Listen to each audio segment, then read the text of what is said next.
আওয়ামী লীগ সরকারের সময় রাজনৈতিক চাপের কারণে প্রকৃত তথ্য দিতে পারত না সরকারি সংস্থাগুলো। শ্বেতপত্র প্রণয়ন কমিটির বৈঠকে এমন দাবি করেছেন বিভিন্ন সংস্থার প্রতিনিধিরা।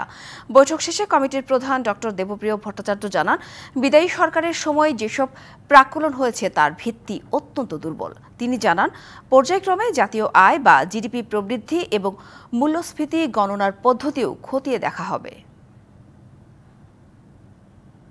দেশের বর্তমান অর্থনৈতিক অবস্থা তুলে ধরতে গঠিত শ্বেতপত্র প্রণয়ন কমিটির তৃতীয় বৈঠক অনুষ্ঠিত হয় মঙ্গলবার।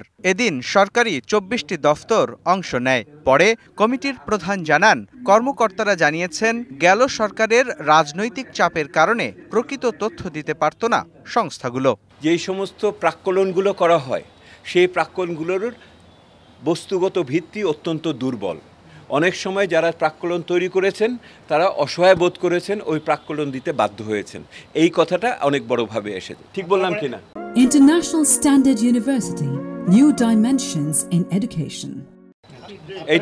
এইটা একটা ওনাদের অসহায়ত্বটা ওনারা আজকে বলেছেন। আগামী দিনে তথ্য উপাত্তকে আরও সঠিকভাবে দেওয়ার জন্য কি পদ্ধতি অবলম্বন করা যেতে পারে সেগুলি সম্বন্ধে কোনো পরামর্শ থাকে, সেগুলি আমরা শুনেছি।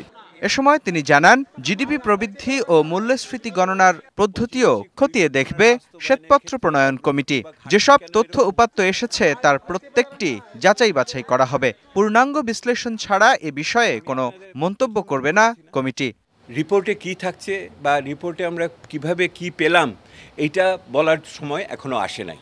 এটার জন্য একটু অপেক্ষা করতে হবে, কারণ একজন বললেই যে এটা সত্য হবে তারও তো কোনো কথা নাই। জাতীয় আয়ের প্রবৃদ্ধি হিসাব কিভাবে হয়েছিল, আর দ্বিতীয় হলো মূল্যস্ফীতির হিসাব কিভাবে হয়।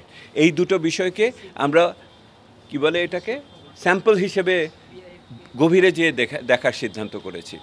ডক্টর দেবপ্রিয় জানান, শ্বেতপত্র তৈরির তথ্য উপাত্ত সংগ্রহের পাশাপাশি তার সময় মতো প্রকাশে লেখার প্রক্রিয়াও এগিয়ে নেওয়া হচ্ছে। আমাদের পরিকল্পনার কাজ শেষ হয়ে গেছে, আমরা এখন লেখার দিকে আগাচ্ছি। মোস্তফা মাহবুব, ডিবিসি নিউজ, ঢাকা।